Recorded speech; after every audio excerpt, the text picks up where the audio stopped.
Hello students, आज हम बात करने वाले हैं एक नए रीअरेंजमेंट रिएक्शन के बारे में जिसका नाम है शेमिट रीअरेंजमेंट रिएक्शन या शेमिट रिएक्शन के नाम से जानी जाती है। तो चलिए शुरू करते हैं। क्या है शेमिट रिएक्शन? फर्स्ट ऑफ ऑल इसकी डेफिनेशन चेक करते हैं। तो शेमिट reaction is an organic reaction in which carboxylic acid or carbonyl compounds like aldehydes या ketones react with hydrazoic acid.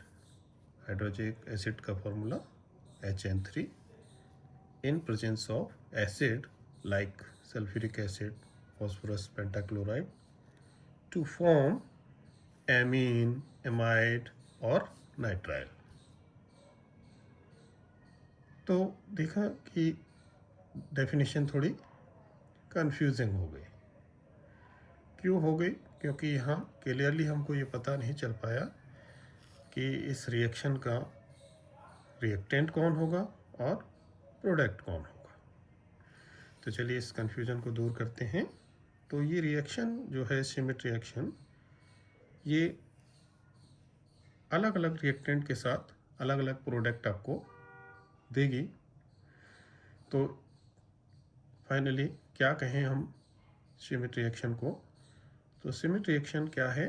Generally हम बात करें, अगर एक किसी रिएक्टेंट को लेकर बात करें तो हम इसको कैसे कह सकते हैं कि Schmidt reaction is an organic compound, organic reaction in which carboxylic acid react with hydrozoic acid in presence of sulfuric acid to form amine.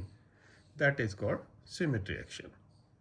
तो अब आई थिंक क्लियर हुआ कि कार्बोक्सिलिक एसिड को हाइड्रोजोइक एसिड के साथ treat करें in presence of sulphuric acid तो वहाँ से अमीन बनता है, तो वो शेमिट रिएक्शन होती है। सिमिलरली अब हम रिएक्टेंट चेंज करते हैं, तो हमने इसीलिए यहाँ नाम रखा है कि कार्बोक्सिलिक एसिड और कार्बोनाइल कंपाउंड्स, या तो कार्बोक्सिलिक एसिड लें या कार्बोनाइल कंपाउंड्सों के साथ भी ये रिएक्शन हो सकती है। तो जैसे कि कार्बोनाइल कंपाउंड्सों में कौन आ सकता है? एल्डिहाइड है या कीटोन्स हैं, और उनकी रिएक्शन जब हाइड्रोजोइक एसिड से होगी तो फिर अमीन नहीं बनेगा, वहाँ पर कोई अलग प्रोडक्ट बनेगा, जैसे एमाइड बन सकता है या नाइट्राइल बन सकता है। तो कैसे, किसके साथ क्या बनेगा, यहाँ हम रिएक्शंस में इसको चेक करते हैं। तो इससे पहले मैंने हाइड्रोजोइक एसिड का फॉर्मूला HN3 जो होता है उसको ओपन स्ट्रक्चर दिया है रिजोनेटिंग फॉर्म करके। अब रिएक्शंस में ये चेक करते हैं कि किस रिएक्टेंट के साथ कौन सा प्रोडक्ट मिलता है शेमिट रिएक्शन में। तो पहला है, सबसे पहले हमने लिया RCOOH। RCOOH की हाइड्रोजोइक एसिड के साथ सल्फ्यूरिक एसिड के प्रेजेंट में रिएक्शन करते हैं तो प्राइमरी अमीन RNH2 बनता है, कार्बन डाइऑक्साइड और नाइट्रोजन रिमूव होती है। जब रिएक्शन कीटोन के साथ कराई जाए R2CO plus hydrazoic acid, similarly sulphuric acid, तो वहाँ एमाइड फॉर्म हो रहा है। नेक्स्ट, अगर यही रिएक्शन एल्डिहाइड के साथ कराई जाती है, हाइड्रोजोइक एसिड और सल्फ्यूरिक एसिड के साथ, तो वहाँ नाइट्राइल फॉर्म हो रहा है। तो आप देख रहे हैं कि डिफरेंट रिएक्टेंट के साथ ये डिफरेंट प्रोडक्ट फॉर्म करते हैं। तो हाइड्रोजोइक एसिड के साथ जब हम किसी एसिड को रिएक्ट कराएंगे तो वो अमीन फॉर्म करेगा, कीटोन के साथ कराएंगे तो फिर एमाइड फॉर्म करेगा, और एल्डिहाइड के साथ करेंगे तो नाइट्राइल फॉर्म होगा। तो ये हुई शेमिट रिएक्शन की डेफिनेशन। तो हमको जब डेफिनेशन बनानी है तो या तो कॉमन दे सकते हैं, अदरवाइज किसी एक पर्टिकुलर रिएक्टेंट और प्रोडक्ट के साथ इसको क्लियर करके आप बता सकते हैं। अदरवाइज कॉमन भी देंगे तो कोई दिक्कत नहीं है, क्योंकि एक रिएक्शन में कई सारी रिएक्शंसों का इन्वॉल्वमेंट होता है reactant different reaction different product form करने के लिए। अब यहाँ नोट लिखा हुआ है, the conversion of acid into amine reaction is closely related to the Hofmann और कर्टियस रिएक्शन। इट मीन्स जब सिमिट रिएक्शन को हम चेक करेंगे, मैकेनिज्म के थ्रू देखेंगे, आगे बढ़ेंगे, तो वहाँ पर हम क्या कह रहे हैं कि जो RCOOH के साथ रिएक्शन है, एसिड के साथ रिएक्शन है हाइड्रोजोइक एसिड की सल्फ्यूरिक एसिड के प्रेजेंस में, जो कि प्राइमरी अमीन को फॉर्म करती है, तो ये रिएक्शन सिमिलर टू हाफमैन और कर्टियस रिएक्शन है। जैसे कर्टियस रिएक्शन में आपने देखा था, जैसे कि हाफमैन रिएक्शन में देखा था, सेम वे में ये रिएक्शन फॉलो होगी और यहाँ पर आइसोसाइनेट फॉर्म होगा, तो उससे क्लोजली रिलेट करती है उसके साथ। तो अब इसकी मैकेनिज्म शुरू करते हैं। तो मैकेनिज्म में हमें इन तीनों रिएक्शंस में से किसी एक रिएक्शन को आगे कैरी ऑन करना होगा।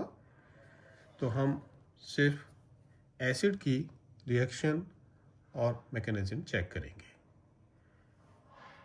एसिड को जब हाइड्रोजोइक एसिड के साथ सल्फ्यूरिक एसिड के प्रेजेंस में ट्रीट किया है तो प्राइमरी अमीन बना है, कार्बन डाइऑक्साइड और नाइट्रोजन रिमूव हुई हैं। तो यही चीज़ अब हम यहाँ इसकी मैकेनिज्म में चेक करेंगे कि कैसे प्राइमरी अमीन बन जाता है।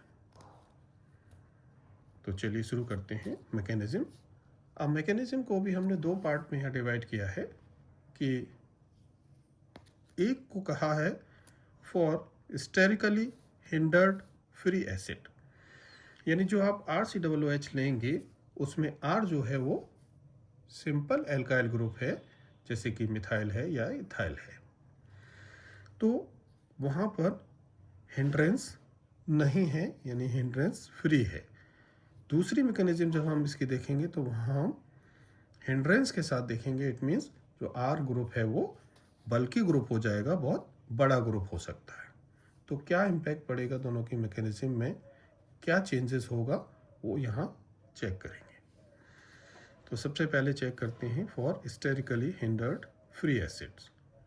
तो जहाँ पर हिंड्रेंस नहीं है उस मैकेनिज्म को शुरू करते हैं। तो उसका फर्स्ट स्टेप क्या हुआ, protonation of hydrazoic acid. Hydrazoic acid का प्रोटोनेशन करते हुए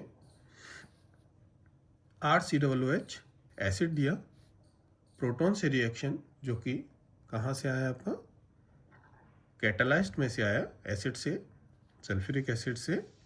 तो वो प्रोटॉन यहाँ इस ऑक्सीजन के साथ आकर अटैक करता है और अपने आप को जोड़ता है, जोड़कर वहाँ से फिर वाटर मॉलिक्यूल रिमूव करता है, तो कार्बन पर पॉजिटिव चार्ज आ जाता है, जिसे एसाइल कैटाइन कह दिया। अब ये एसाइल कैटाइन हाइड्रोजोइक एसिड के साथ रिएक्शन करेगा। तो हाइड्रोजोइक एसिड के साथ रिएक्शन कैसे करेगा, तो हाइड्रोजोइक एसिड को हमने यहाँ दिखाया इसी तरह से HNN ट्रिपल बॉन्ड N, यहाँ नेगेटिव पॉजिटिव चार्ज बना दिए हैं। तो अब क्या होगा, ये नेगेटिव चार्ज नाइट्रोजन का इस कार्बन के साथ यहाँ कनेक्ट कर देता है। तो हाइड्रोजोइक एसिड के साथ रिएक्शन होकर आपको प्रोटोनेटेड एसाइल एजाइड फॉर्म हो जाता है। अब ये एसाइल एजाइड सेकेंड स्टेप में क्या करता है, रिमूवल ऑफ नाइट्रोजन गैस, अपने अंदर से नाइट्रोजन गैस को रिमूव कर देता है। कैसे करते हैं, इस प्रोटॉन को यहाँ से ये मूव कराते हैं। तो पहले एक प्रोटॉन हटाया, प्रोटॉन हटाते ही यहाँ से ये नाइट्रोजन को रिमूव कर देता है, तो बन जाता है RCON। तो यहाँ हम देखें कि नाइट्रोजन पर 6 इलेक्ट्रॉन का पेयर बन रहा है, इस वजह से ये अनस्टेबल पार्ट हो जाता है इसका। तो इसको ही अगले स्टेप में हम स्टेबलाइज करने के लिए स्टेप का नाम रखते हैं थर्ड स्टेप, जिसका नाम है रीअरेंजमेंट ऑफ एल्काइल या एराइल ग्रुप।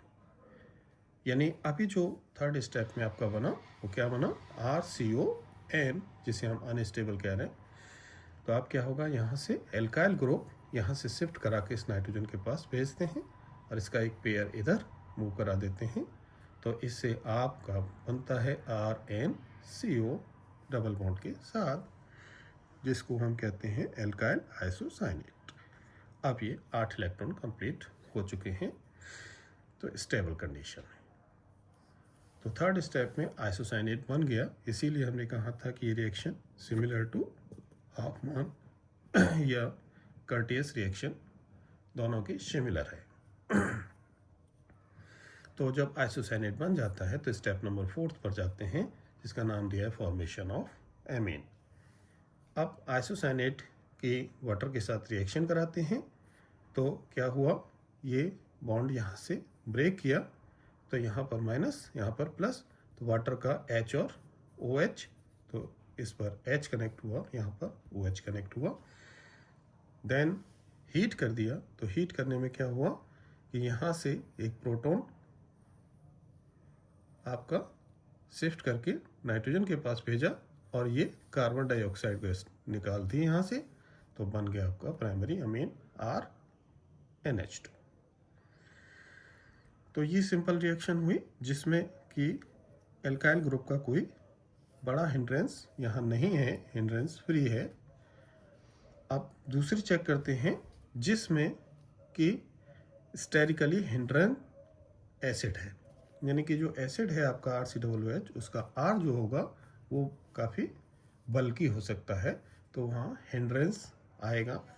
और जब हिंड्रेंस आएगा तो जो प्रोटोनेशन था उस प्रोटोनेशन में चेक करना होगा कि पहले प्रोटोनेशन कहाँ हुआ, इस ऑक्सीजन पर हुआ जब हिंड्रेंस नहीं था। अब चेक करते हैं कि जब हिंड्रेंस आ रहा है तो फिर क्या चेंजेस आया आपके मैकेनिज्म में। तो देखते हैं कि जब हिंड्रेंस आएगा तो ये प्रोटॉन कहाँ जाके अटैच करेगा, इस कीटोन ग्रुप के ऑक्सीजन पे जाके अटैक करेगा। तो वहाँ जाके अटैच करता है, बॉन्ड ओपन करता है, तो प्रोटॉन अटैक हुआ और कार्बन पर पॉजिटिव चार्ज क्रिएट हो गया। नेक्स्ट हाइड्रोजोइक एसिड के साथ रिएक्शन हुई, तो हाइड्रोजोइक एसिड का अटैचमेंट सेम वे में जिस फॉर्म के साथ कर रहे हैं वो यही है आपकी, इसके साथ अगेन पॉजिटिव नेगेटिव कनेक्ट हुए और हाइड्रोजोइक एसिड अटैच हो जाता है। स्टेप नंबर 2 में क्या हुआ कि यहाँ से अब हम इस OH को हटाते हैं और यहाँ से एक प्रोटॉन हटाते हैं, तो क्या होगा, यहाँ का OH यहाँ का H मिलकर वाटर रिमूव हो जाएगा, तो ये यहाँ से डबल बॉन्ड में क्रिएट हो जाएगा CO। तो ये फॉर्म हुआ वाटर रिमूव होने के बाद। अब इसके बाद के तीनों स्टेप फिर सेम वही हैं, स्टेप मैकेनिज्म में कोई डिफरेंस नहीं है, सिर्फ जो डिफरेंस था वो यही आता है कि प्रोटोनेशन किस ऑक्सीजन पर होगा। तो अब सेम वे में आपका यह है, फिर आपने प्रोटॉन हटाया और नाइट्रोजन को हटाया, तो बना RCON, जिसमें यहाँ आप हम रीअरेंजमेंट कर देते हैं, रीअरेंजमेंट करते हैं तो आइसोसाइनेट बन जाता है, और आइसोसाइनेट को नेक्स्ट स्टेप में वाटर के साथ रिएक्ट करते हैं और हीट करते हैं, तो प्राइमरी अमीन फॉर्म हो जाता है। तो मैकेनिज्म लगभग दोनों सेम हैं, सिर्फ फर्स्ट स्टेप में ही चेंजेस है कि कहाँ पर प्रोटॉन का अटैक होना है, प्रोटोनेशन कहाँ होना है, तो उस चीज़ को आप ध्यान रखें। बाकी मैकेनिज्म बहुत सिंपल है। फर्स्ट स्टेप में प्रोटोनेशन करते हुए हाइड्रोजोइक एसिड के साथ रिएक्ट करते हैं और प्रोटोनेटेड एजाइड फॉर्म करते हैं। नेक्स्ट स्टेप में वो प्रोटोनेटेड एजाइड से एक प्रोटॉन और नाइट्रोजन गैस रिमूव होती है, तो अनस्टेबल RCON बनता है, जिसको थर्ड स्टेप में रीअरेंजमेंट कर देते हैं, तो एल्काइल आइसोसाइनेट बन जाता है, इंपॉर्टेंट पार्ट। और फिर आइसोसाइनेट को वाटर के साथ ट्रीट करते हुए कार्बन डाइऑक्साइड रिमूव कर देते हैं, तो प्राइमरी अमीन फॉर्म अप हो जाता है। तो ये मैकेनिज्म, रिएक्शन मैकेनिज्म सिमिट की एसिड के साथ हुई, ये एसिड से प्राइमरी अमीन कैसे फॉर्म हो रहा है। अब आप सेम वे में चाहें तो कीटोन लेकर हाइड्रोजोइक एसिड से एमाइड बनाते हुए उसकी मैकेनिज्म कर सकते हैं, reaction and mechanism. Similarly aldehyde को लेकर भी कर सकते हैं। तो हमने अभी सिर्फ यहाँ एसिड की है, तो एक बार आप ट्राई करें इसे। इसके रिएक्टेंट और प्रोडक्ट चेंज रहेंगे। शिमिट रिएक्शन को आपको स्पेशली अलग से ध्यान इसीलिए रखना पड़ेगा क्योंकि जैसा रिएक्टेंट वैसा इसमें प्रोडक्ट चेंज होगा। तो चलिए, ये मैकेनिज्म शिमिट कंप्लीट होती है आपकी। अभी जो लोग चैनल पे नए हैं, इस चैनल को सब्सक्राइब करें, लाइक करें और बेल आइकन को ज़रूर दबाएं, जिससे आपको आने वाली वीडियोस मिलती रहें। Thank you.